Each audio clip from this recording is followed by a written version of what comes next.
Choy, pakinggan mo ang kwento.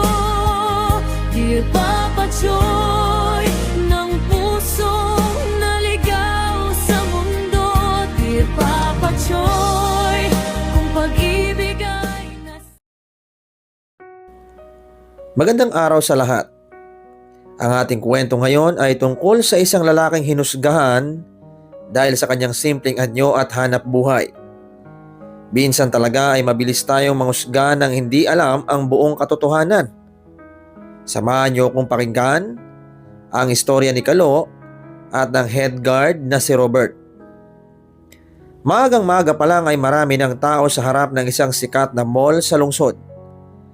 May mga empleyadong papasok sa trabaho, mga estudyanteng namamasyal, at mga pamilyang naghahanap ng makakainan. Tulad ng karaniwan, ay abala ang lahat sa kani-kanilang lakad. Sa gitna ng mga taong maayos ang bihis ay may isang lalaking naglalakad habang may bitbit na malaking styro box. Nakasuot siya ng lumang t-shirt, kupas na pantalon at tsinelas. May tuwalya pa siyang nakasampay sa balikat na parang bagong galing sa palengke. Ang lalaking yon ay si Kalo. Sa unang tingin ay iisipin ng kahit sino na isa lamang siyang simpleng naglalako ng isda. Pero ang hindi alam ng lahat ay may mahalagang dahilan kung bakit ganoon ang kanyang itsura. Tahimik siyang naglakad papasok ng mall habang pinagmamasdan ng paligid. Tinitignan niya kung paano makitungo ang mga empleyado sa mga customer at sa mga ordinaryong taong pumapasok sa establishmento. Ilang buwan na kasing may natatanggap na reklamo ang kanilang kumpanya tungkol sa ilang empleyado na umano'y mayabang at matapobre. Marami raw ang hindi maganda ang karanasan sa ilang staff at security personnel. Dahil gusto niyang malaman ang totoo, ay nagpasya si Kalo na siya mismo ang magsagawa ng lihim na pag-inspeksyon. Hindi siya nagdala ng bodyguard. Hindi siya nagsuot ng mamahaling damit. At higit sa lahat ay hindi niya ipinakilala kung sino siya. Dahil gusto niyang makita kung paano tratuhin ng mga tao ang isang simpleng mamamayan. Habang naglalakad siya sa labi ay napansin niyang may ilang empleyadong napatingin sa kanya. May iba na nagbubulungan, may ilan ding umiwas na parang may kakaiba sa kanya. Pero hindi niya yon pinansin. Patuloy lang siyang naglakad. Pagdating niya, malapit sa isang malaking department store sa loob ng mall, ay may malakas na boses na biglang tumawag sa kanya. "Hoy!" Napalingon si Kalo. Isang matangkad na lalaking nakauniforme ng security ang mabilis na lumapit. Ito ay si Robert, ang head guard ng buong mall. Kilalang kilala siya ng mga empleyado dahil sa istrikto nitong ugali. Pero mayroon ding mga reklamo tungkol sa pagiging mataray at mapanghusga nito. Mula ulo hanggang paa ay sinuri ni Robert si Kalo. Tumingin siya sa styro box, pagkatapos ay umiling. "Anong ginagawa mo rito?" tanong niya. Magalang namang sumagot si Kalo. "Naglilibot lang po ko, sir." Tumaas agad ang kilay ni Robert. "Naglilibot?" Muli niyang tinignan ang kahon. "Anong laman yan?" "Isda po." Halatang naiinis si Robert sa narinig. "Isda?" Napatingin ang ilang taong dumadaan at unti-unting napupunta kay Kalo ang atensyon ng mga tao. "Palengke ba ito? Para magdala ka ng isda rito?" sabi ni Robert. Kalmado pa rin si Kalo. "Hindi naman po ako nagbebenta dito, sir." Pero parang hindi interesado si Robert sa paliwanag ni Kalo. Mas lalo siyang nagsimulang magsalita ng may pangmamaliit. "Sa dami ng lugar na pwede mong puntahan, dito ka pa talaga nagpunta." May ilang empleyadong nakarinig at tumigil para makinig. Ramdam ni Kalo ang mga matang nakatingin sa kanya. Pero hindi siya nagsalita at tahimik lang siyang nakikinig. Sa isip niya ay nagsisimula ng lumabas ang tunay na ugali ng head guard. At habang tumatagal ang pag-uusap nila, ay lalo niyang nakukumpirma na may katotohanan ang mga reklamong natanggap ng kumpanya. Hindi alam ni Robert na ang simpleng lalaking minamaliit niya ay hindi ordinaryong tindero ng isda. At hindi niya rin alam na ang araw na yon ang magiging simula ng pinakamalaking pagkakamali sa kanyang buong karera bilang head guard. Matapos mapansin ni Robert ang styrobox ni Kalo ay lalong uminit ang ulo nito, na para bang nakakita siya ng taong hindi dapat naroon. Nakatayo lamang si Kalo habang tahimik na nakikinig. Pero si Robert ay tuloy-tuloy sa pagsasalita. "Hindi mo ba alam na may mga patakaran dito?" tanong ni Robert. "Alam ko naman po, sir," bahinahong sagot ni Kalo. "Kung alam mo, bakit may dala kang isda sa loob ng mall?" Hindi agad sumagot si Kalo. Sa totoo lang ay wala naman siyang nilalabag. Hindi siya nagtitinda. Hindi rin siya nanggugulo. At naglalakad lang siya habang inoobserbahan ng paligid. Pero mukhang nahusgahan na agad ni Robert ang lalaki. Sa isip nito ay isa lang itong mahirap na tindero na hindi bagay sa loob ng mamahaling mall. Unti-unti ay may mga taong humihinto para makinig. May mga empleyado ring sa simpleng nakatingin. Imbis na kausapin ng maayos si Kalo ay lalo pa siyang pinahiya ni Robert. "Sa itsura mo, mukhang galing ka pa sa palengke." May ilang nakarinig na napangisi. May iba namang nagkatinginan, pero walang nagsalita. "Naghahanap ka ba ng customer dito?" dagdag pa ni Robert. "Ay, hindi po, sir." "Talaga ba? Kasi mukhang naglalako ka eh." Nanatiling kalmado si Kalo. Hindi siya sumasagot ng pabalang at hindi rin siya nakikipagtalo. Mas lalo niyang gustong makita kung hanggang saan aabot ang ugali ng head guard. Makalipas ang ilang segundo ay may isang matandang babae na dumaan sa kanilang harapan at napansin nito ang nangyayari. "Guard, mukhang wala naman siyang ginagawang masama," sabi ng matanda. Pero hindi yun pinansin ni Robert. Sa halip ay mas lalo pa siyang nagmatigas. "Ma'am, trabaho ko ito. Alam kong ginagawa ko." Napailing na lang ang matanda bago umalis. Samantala si Kalo ay patuloy na inoobserbahan ang bawat kilos ni Robert. May maliit siyang recorder na nakatago sa bulsa at tahimik itong kumukuha ng lahat ng usapan. Hindi yun napansin ng guard at patuloy lang ito sa pagsasalita. "Ang mga taong katulad mo ang dahilan kung bakit nagmumukhang mabaho ang ganitong klase ng lugar." Bahagyang nagulat si Kalo sa narinig.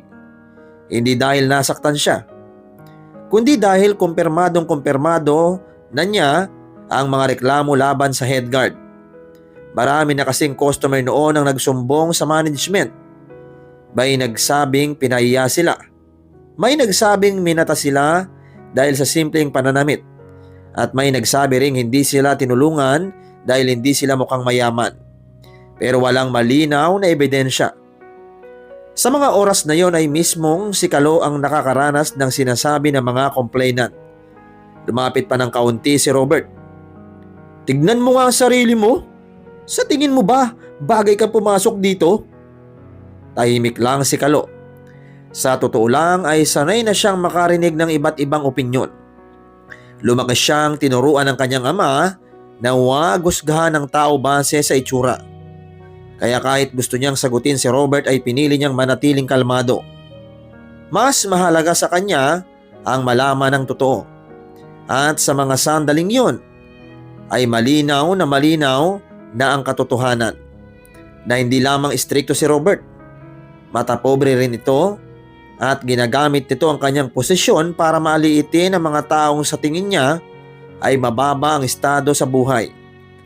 Habang tumatagal ay mas dumarami ang taong nakikinig at habang dumarami ang saksi ay mas lumalalim din ang hukay na hindi namamalayang hinuhukay ni Robert para sa sarili niyang kinabukasan. Dahil hindi niya alam na ang simpleng lalaking kinukutya niya ay may kapangyarihang baguhin ang lahat sa isang iglap. At malapit na niyang malaman kung gaano kabigat ang magiging kapalit ng kanyang pagmamataas. Habang tumatagal ang komprontasyon nila ay mas lalo pang umiinit ang ulo ni Robert. Imbis na huminahon ay parang gusto pa nitong ipakita sa lahat kung gaano siya ka-powerful bilang head guard. Samantalang si Kiko ay tahimik pa rin. Hindi siya nakikipagsagutan at hindi rin siya umaalis. Patuloy lang siyang nakatayo habang hawak ang kanyang styrobox. Dahil dito ay lalo pang nainis si Robert. Para bang hindi niya matanggap na hindi natatakot sa kanya ang lalaking nasa harapan niya. "Kanina pa kita pinapalis ah. Hindi ka pa rin umalis?" sabi niya. "May gagawin lang po ko rito, sir." Mahinahong sagot ni Kalo. "Ano bang gagawin mo dito? Maghahanap ng mabebentahan ng isda?" May ilang taong nakarinig at napalingon. Napansin ni Kalo na may ilan ang naglalabas ng cellphone para videohan ang nangyayari. At parang unti-unti nang nagiging eksena ang simpleng usapan nila. Pero wala pa ring reaksyon si Kalo. Ayaw niyang magalit. Ayaw niyang patulan. Mas gusto niyang makita hanggang saan aabot ang ugali ni Robert. Biglang hinawakan ni Robert ang gilid ng styrobox. "Ako na ang nagsasabi sa iyo. Hindi ka pwede rito." Bahagyang nahila ang kahon. Dahil doon ay natanggal ng kaunti ang takip. Sumilip ang laman nito ang sariwang isda. May ilang tao ang napatras dahil sa amoy. May iba namang napatawa. "Ayan oh, totoo nga. Isda talaga ang laman," sabi ng isang lalaki. May ilang napangiti. May ilan ding nagbulungan. Para sa kanila ay isa lamang yung nakakatawang pangyayari. Pero para kay Kalo ay isa yung malinaw na halimbawa ng pangmamaliit sa kapwa. Hindi dahil sa isda, kundi dahil sa paraan ng pagtrato sa isang tao. "Hindi ka ba nahihiya?" tanong ni Robert. Napatingin si Kalo sa guard. "Bakit naman po ako mahihiya, sir?" Natigilan ng bahagya si Robert. Bukang hindi niya inaasahan ang sagot ni Kiko. Kasi tignan mo naman ang sarili mo." "Tinitignan ko naman po eh. At hindi mo nakikitang hindi ka bagay rito?" Tahimik nang umisi si Kalo. Hindi ngiting natutuwa siya, kundi ngiting lalo niyang nakikita ang totoong ugali ng head guard. Sa dami ng reklamo noon ay iniisip pa niyang baka may halong exaggeration. Pero nang mga oras na yon ay mismo siya nang nakakaranas. At mas malala pa pala kaysa sa mga kwento. Maya-maya ay may isang janitor na dumaan. At nakita nito ang sitwasyon. Mukhang gusto sana nitong magsalita pero agad itong tumahimik nang mapansin si Robert. Halatadong takot ito. Doon lalong napaisip si Kalo. Mukhang hindi lang mga customer ang nakakaranas ng masamang ugali ng head guard. Posible rin pati mga kapwa empleyado nito. Lumapit ulit si Robert. Mas mababa na ang boses pero mas matalim ang mga salita. "Makinig ka. Kung ako sa iyo, ay umalis ka na habang maayos pa akong nakikipag-usap." Napatingin si Kalo sa kanya. At sa unang pagkakataon ay nagsalita ito ng diretsyo. "Sir, sa tingin niyo po ba dapat husgahan ng tao base sa suot at sa trabaho niya?" Napangisi si Robert. "Ganito kasi yung totoy. Kapag marunong kang tumingin, malalaman mo agad kung sino ang may halaga at kung sino ang wala." Pagkasabi niya noon ay may ilang taong napakunot noo. May iba ring nagkatinginan. At kahit sila ay parang hindi komportable sa narinig. Pero si Robert ay hindi man lang napansin ang reaksyon ng mga tao. Kasi abala siya sa pagmamataas. Samantalang si Kalo ay tahimik na lang na tumango. Sa isip niya ay sapat na ang lahat ng kanyang narinig. Sapat na ang mga salitang binitawan ni Robert. Sapat na ang mga saksi sa paligid. At sapat na rin ang mga na-record niyang ebidensya. Hindi alam ni Robert na ilang minuto na lang ay darating na ang mga taong maglalantad ng tunay na pagkatao ni Kalo. At kapag nangyari yon, ay mawawala sa isang iglap ang lahat ng yabang na ipinagmamalaki niya bilang head guard ng mall. Ilang minuto matapos ang huling sinabi ni Robert ay may ilang mamahaling sasakyan na huminto sa harap ng mall. Napansin agad yun ng mga empleyado. Maging ang ilang customer ay napalingon at mukhang may mahalagang bisitang darating. Habang nakatayo si Kalo at si Robert ay mabilis na pumasok sa mall ang ilang lalaking naka-formal attire, mga manager at opisyal ng kumpanya. Pagkakita nila kay Kalo ay agad silang lumapit. Nagulat ang lahat nang magalang nilang binati ang simpleng tindero ng isda. "Magandang hapon po, Sir Kalo." Biglang natahimik ang paligid na parang huminto sa paggalawang lahat. Napakurap si Robert at akala niya ay mali lang ang kanyang narinig, pero lalo siyang namutla nang may isa pang matandang lalaki ang dumating. Ito mismo ang may-ari ng kumpanya at diretso itong lumapit kay Kalo at tinapik sa balikat. "Kumusta, anak? Natapos mo ba ang inspeksyon mo?" Parang nawala ng lakas ang mga tuhod ni Robert dahil hindi siya makapaniwala. Doon niya lang nalaman ang buong katotohanan. Si Kalo pala ang nag-iisang anak ng may-ari ng kumpanya at nakatakdang humawak ng negosyo sa mga susunod na taon. Ang lalaking buong araw niyang minamaliit ay isa pala sa pinakamatas na tao sa kumpanyang kanyang pinaglilingkuran. Tahimik na inilabas ni Kalo ang recorder mula sa kanyang bulsa at ipinarig niya ang lahat ng usapan nila. Narinig ng mga manager ang bawat pangiinsulto, pagmamaliit at panlalait ni Robert. Walang nakapagsalita at wala ring maipaliwanag si Robert. Kitang-kita sa mukha niya ang takot at pagsisisi. Samantalang si Kalo ay nanatiling kalmado. Hindi siya sumigaw at hindi siya nagalit. Dahil para sa kanya ay sapat na ang katotohanang nalaman na ng lahat kung sino talaga si Robert kapag kaharap niya ang mga taong sa tingin niya ay mababa ang estado sa buhay. Kinabukasan ay pinatawag si Robert sa main office ng kumpanya. Kasama roon ang may-ari ng kumpanya, si Kalo at ilang matataas na opisyal. Tahimik ang buong silid at wala na ang dating yabang ni Robert. Nakatungo lamang siya habang pinapakinggan ang mga ebidensyang ipinapakita laban sa kanya. Bukod sa recorder ni Kalo ay lumabas din ang iba pang reklamo mula sa mga customer at empleyado. Marami pala ang matagal nang nagtitiis sa kanyang masamang ugali. May mga customer na umiiwas na sa mall dahil sa hindi magandang karanasan sa kanya. May ilang empleyado rin ang nagsalita tungkol sa pagiging matapobre at mapang-api niya. Dahil sa dami ng reklamo at malinaw na ebidensya, ay nagpasya ang management na tanggalin si Robert sa kanyang posisyon bilang head guard. Tahimik niya iyong tinanggap at alam niyang wala na siyang may dadahilan pa. Bago siya umalis, ay humarap siya kay Kalo. Humingi siya ng tawad sa lahat ng kanyang ginawa. Inamin niyang mali ang paghusga niya sa tao base sa pananamit at estado sa buhay. Tumango lamang si Kalo at hindi na niya ito ipinahiya pa.